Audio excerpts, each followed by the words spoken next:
नमस्कार साथियों, मैं वेद प्रकाश आपके अपने YouTube चैनल प्रकाश स्टडी में आपका स्वागत करता हूं। साथियों, आज हम टेट से संबंधित कुछ महत्वपूर्ण क्वेश्चन लेके आए हैं। इससे पहले हम कई सारी वीडियो बना चुके हैं, आप प्ले लिस्ट में जाके देख सकते हैं। आइए स्टार्ट करते हैं साथियों।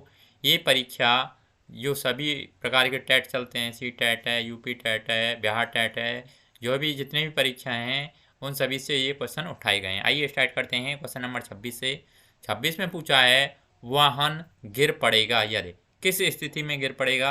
ये नीचे 4 ऑप्शन रखे हैं। 4 ऑप्शनों को पढ़ के सही आंसर आपको बताना है। इनमें से करेक्ट आंसर क्या होगा। साथियों, अगर चैनल पर पहली बार आए हैं तो प्लीज़ चैनल को सब्सक्राइब कर दें, वीडियो को लाइक तथा शेयर कर दें। इसका राइट आंसर आपको बताना है इन 4 ऑप्शनों में से इनमें से सही आंसर क्या होगा।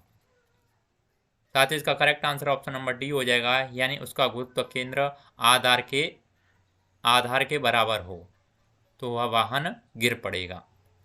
अगला नेक्स्ट क्वेश्चन देख लेते हैं। क्वेश्चन नंबर 27 में पूछा है, जिस कुएं में से जल द्रव चालित दाब के माध्यम से निकलता है उसे कहते हैं। नीचे 4 ऑप्शन रखे हैं। 4 ऑप्शनों को पढ़ के करेक्ट आंसर आपको बताना है। इसमें से करेक्ट आंसर क्या होगा। साथियों, क्वेश्चन नंबर 27 का correct answer option number B हो जाएगा, यानी उत्सृत यानी आर्टिसियन कूप। इस तरह के कूपों को पाइप के माध्यम से भूमिगत जल से जोड़ दिया जाता है। अगला नेक्स्ट क्वेश्चन देख लेते हैं। क्वेश्चन नंबर 28 में पूछा है, प्रतिरक्षण निष्क्रिय का प्रयोग करके प्रतिरक्षियों को बनाने की एक परिघटना है। नीचे 4 ऑप्शन रखे हैं। 4 ऑप्शनों को पढ़ के करेक्ट आंसर आपको बताना है। इसमें से करेक्ट आंसर क्या होगा। साथ ही इसका correct answer option number C हो जाएगा, यानी प्रतिजनों की। अगला नेक्स्ट क्वेश्चन देख लेते हैं। क्वेश्चन नंबर 29 में पूछा है, किसी फर्म द्वारा उत्पाद की एक अतिरिक्त यूनिट पैदा करके कुल लागत में वृद्धि को कहते हैं। नीचे 4 ऑप्शन रखे हैं। 4 ऑप्शनों को पढ़ के करेक्ट आंसर आपको बताना है। इसमें से करेक्ट आंसर क्या होगा। साथियों, कुल वृद्धि को कहते हैं सीमांत लागत। इसका correct answer option number A हो जाएगा। अगला नेक्स्ट क्वेश्चन देख लेते हैं। क्वेश्चन नंबर 30 में पूछा, साथियों निम्न में से कौन सा एक कोशीय परजीवी है। नीचे 4 ऑप्शन रखे हैं। 4 ऑप्शनों को पढ़ के करेक्ट आंसर आपको बताना है। इसमें से करेक्ट आंसर क्या होगा। साथियों, इसका correct answer option number A हो जाएगा, यानी एस्केरिस। यह एक पेशीय परजीवी वे होते हैं जो अपना पूरा जीवन एक ही आश्रय पर गुजार देते हैं। एक कोशीय परजीवी होते हैं। ये कौन से होते हैं? एक कोशीय होते हैं। अगला नेक्स्ट क्वेश्चन देख लेते हैं। क्वेश्चन नंबर 31 में पूछा है, दूसरे गोलमेज सम्मेलन में भारतीय राष्ट्रीय कांग्रेस का प्रतिनिधित्व किया था। नीचे 4 ऑप्शन रखे हैं। 4 ऑप्शनों को पढ़ के सही आंसर आपको बताना है। किसने दूसरे गोलमेज सम्मेलन का प्रतिनिधित्व किया था। साथ ही इसका correct answer option number B हो जाएगा, यानी महात्मा गांधी ने। दूसरे गोलमेज सम्मेलन कब हुआ था? ये हुआ था आपका 7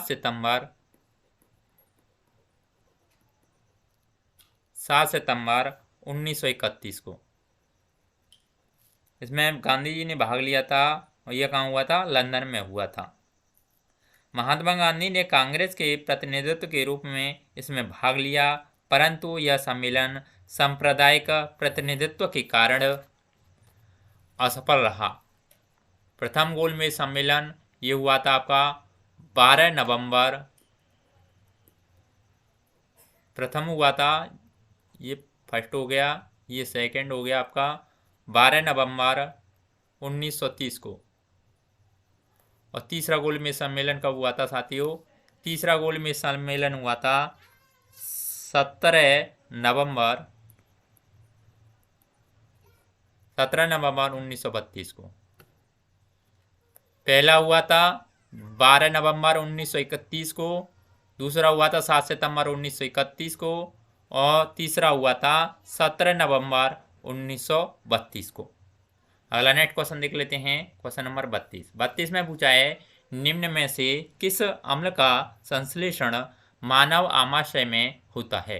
नीचे 4 ऑप्शन रखे हैं। 4 ऑप्शनों को पढ़ के करेक्ट आंसर आपको बताना है इसमें से करेक्ट आंसर क्या होगा।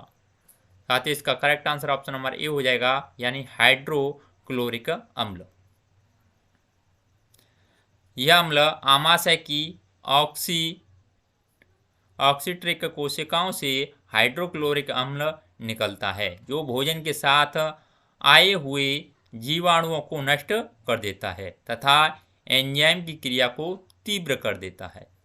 अगला नेक्स्ट क्वेश्चन देख लेते हैं, क्वेश्चन नंबर 33 में पूछा है पॉलिएस्टर के बने कपड़े धोने के बाद जल्दी सूख जाते हैं क्योंकि। नीचे 4 ऑप्शन रखे हैं, 4 ऑप्शनों को पढ़ के करेक्ट आंसर आपको बताना है इनमें से करेक्ट आंसर क्या होगा।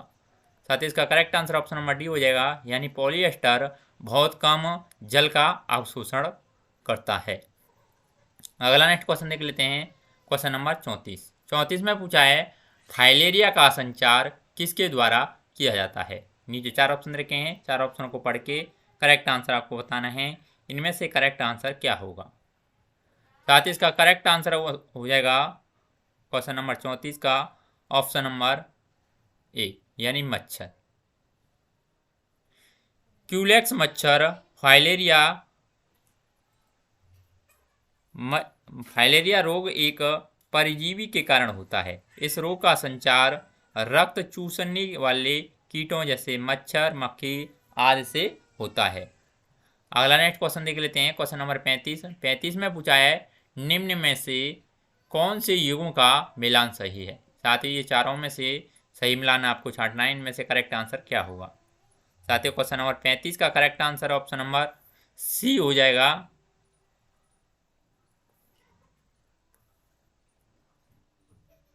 क्वेश्चन नंबर 35 का करेक्ट आंसर सी हो जाएगा, यानी सिस्मोग्राफ। सिस्मोग्राफ भूकंप के झटकों की तीव्रता को रिकॉर्ड करता है। अगला नेक्स्ट क्वेश्चन देख लेते हैं,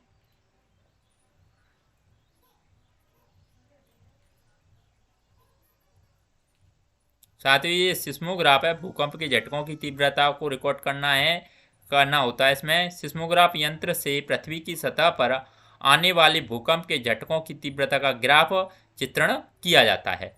अगला नेक्स्ट क्वेश्चन देख लेते हैं, क्वेश्चन नंबर 36 में पूछा है वर्ष के दौरान किसी खेत में अधिक फसल पैदा करने को कहते हैं। नीचे 4 ऑप्शन रखे हैं, 4 ऑप्शनों को पढ़ के सही आंसर आपको बताना है इनमें से करेक्ट आंसर क्या होगा। साथ ही क्वेश्चन नंबर 36 का correct answer option number D हो जाएगा, यानी बहुश्योतात्मदन। यह एक सत्र के दौरान एक खेत में एक से अधिक फसल पैदा करना बहुश्योतात्मक कहलाता है। अगला नेक्स्ट क्वेश्चन देख लेते हैं, क्वेश्चन नंबर 37 में पूछा है साथियों पानीपत की तीसरी लड़ाई किसके बीच लड़ी गई थी। नीचे 4 ऑप्शन रखे हैं, 4 ऑप्शनों को पढ़ के करेक्ट आंसर आपको बताना है इनमें से करेक्ट आंसर क्या होगा। साथ ही इसका correct answer option number C हो जाएगा, यानी मराठा और अफगान के बीच लड़ी गई थी। अगला नेक्स्ट क्वेश्चन देख लेते हैं, क्वेश्चन नंबर 38 में पूछा है किसी गैस को दबाने यानी संपीड़ित करने पर क्या होता है। नीचे 4 ऑप्शन रखे हैं, 4 ऑप्शनों को पढ़ के सही आंसर आपको बताना है इनमें से करेक्ट आंसर क्या होगा। साथ ही इसका correct answer option number A हो जाएगा, यानी दाब तथा तापमान दोनों बढ़ते हैं।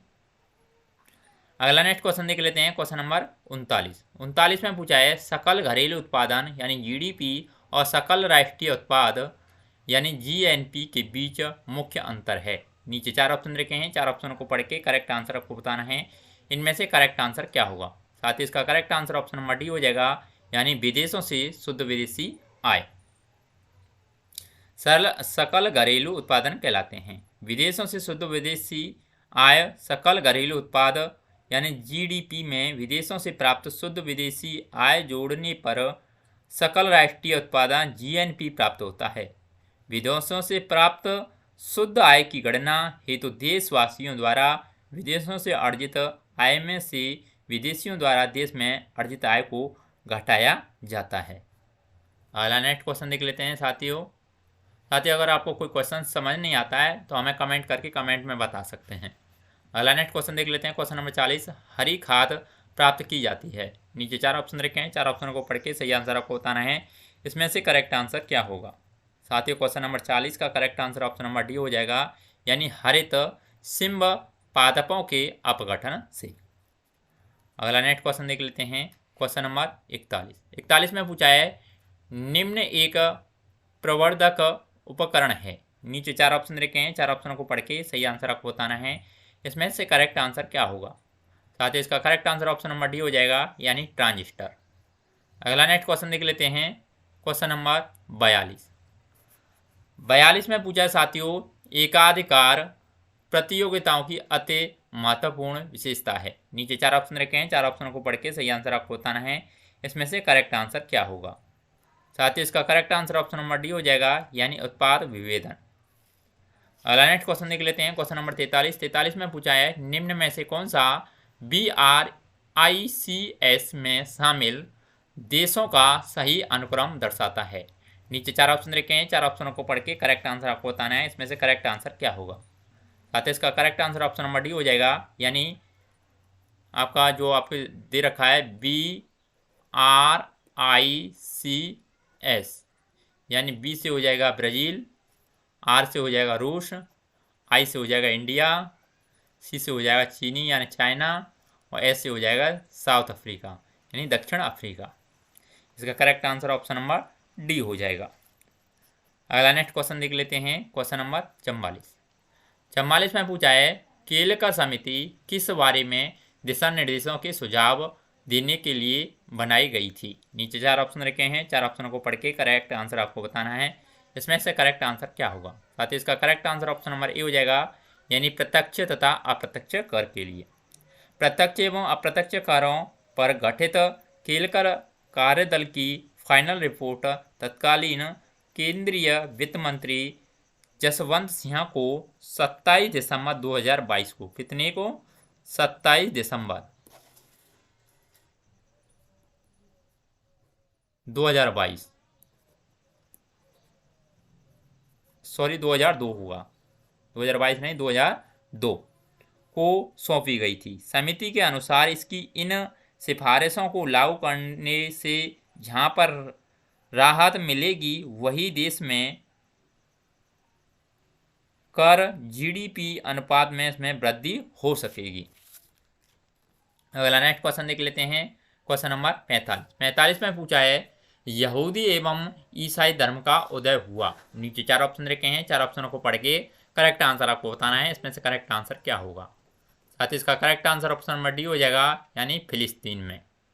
अगला नेक्स्ट क्वेश्चन देख लेते हैं, क्वेश्चन नंबर 46 में पूछा है किसी प्रोग्राम में बग होता है। नीचे 4 ऑप्शन रखे हैं, 4 ऑप्शनों को पढ़ के करेक्ट आंसर आपको बताना है, इसमें से करेक्ट आंसर क्या होगा। साथियों बग कहते हैं जो कंप्यूटर में आई हुई त्रुटि को बग कहते हैं। कंप्यूटर के किसी प्रोग्राम में त्रुटि का होना बग कहलाता है, इस तथा इसे दूर करने की क्रिया बगिंग कहलाती है। क्या कहलाती है, बगिंग कहलाती है। अगला नेक्स्ट क्वेश्चन देख लेते हैं, क्वेश्चन नंबर 47 में पूछा है निम्न में से कौन सा कंप्यूटरों को टेलीफोन लाइनों का प्रयोग करके डाटा आंतरिक करने की अनुमति देता है। नीचे 4 ऑप्शन रखे हैं, 4 ऑप्शनों को पढ़ के करेक्ट आंसर आपको बताना है, इसमें से करेक्ट आंसर क्या होगा। साथ ही इसका correct answer option number A हो जाएगा, यानी मोडेम। मोडेम टेलीफोन लाइन के द्वारा कंप्यूटर को इंटरनेट से जोड़ता है तथा डाटा को एक स्थान से दूसरे स्थान पर भेजता है।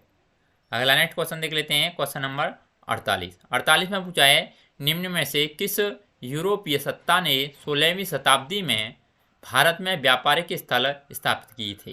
नीचे 4 ऑप्शन रखे हैं, 4 ऑप्शनों को पढ़ के करेक्ट आंसर आपको बताना है, इनमें से करेक्ट आंसर क्या होगा। साथ ही इसका correct answer option number A हो जाएगा, यानी पुर्तगाल। पुर्तगाली ईस्ट इंडिया कंपनी की स्थापना 1498 ईस्वी में हुई थी, जो आपकी 1505 ईस्वी में फ्रांसिस्को द अल्मेडा भारत में प्रथम पुर्तगाली वायसराय बनकर आया तथा 1509 ईस्वी में अल्फ्रांसो द अल्बुक भारत के पुर्तगालों का वायसराय बना। पुर्तगालियों ने अपनी पहली व्यापारिक कोठी चीन में खोली थी। कहाँ पर खोली थी, चीन में खोली थी।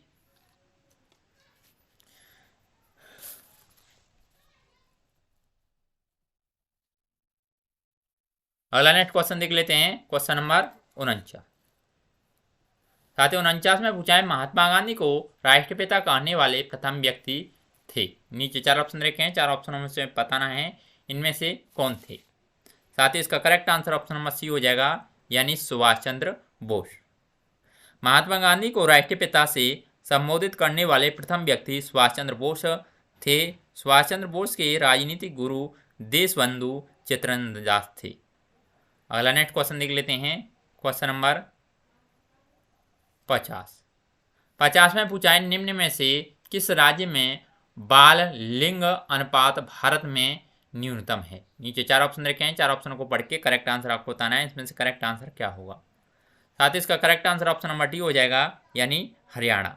वर्ष 2011 की जनगणना के अनुसार भारत में न्यूनतम बाल लिंग अनुपात हरियाणा राज्य में है, यदि यहाँ प्रति 1000 पुरुष बच्चों पर 830 महिलाएं बच्चे हैं। अगला नेक्स्ट क्वेश्चन देख लेते हैं, क्वेश्चन नंबर 51। साथ ही 51 में पूछा है पुस्तक सैटेनिक वर्सेज किसने लिखी थी। नीचे 4 ऑप्शन रखे हैं, 4 ऑप्शनों को पढ़ के करेक्ट आंसर आपको बताना है, इसमें से करेक्ट आंसर क्या होगा। साथ ही इसका correct answer option number B हो जाएगा, यानी सलमान रुश्दी ने। सैटेनिक वर्सेज लेखक सलमान रुश्दी का चौथा उपन्यास है। यह मोहम्मद साहेब के जीवन से प्रेरित है। अगला नेक्स्ट क्वेश्चन देख लेते हैं, क्वेश्चन नंबर 52। किस ब्रिटिश गवर्नर जनरल ने पहली बार डाक टिकट जारी किया था। नीचे 4 ऑप्शन रखे हैं, 4 ऑप्शनों को पढ़ के करेक्ट आंसर आपको बताना है, इनमें से करेक्ट आंसर क्या होगा। साथ ही इसका correct answer option number A हो जाएगा, यानी लॉर्ड डलहौजी ने। भारत में पहली डाक टिकट की शुरुआत 1854 ईस्वी में लॉर्ड डलहौजी ने की थी।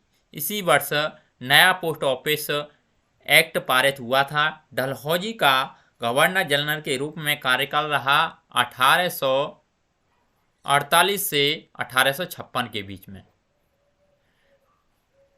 डलहौजी को भारत में रेलवे का जनक भी माना जाता है। इसी के समय भारत में पहली बार जो रेल चली थी वह मुंबई से ठाणे 1853 ईस्वी में चलाई गई थी।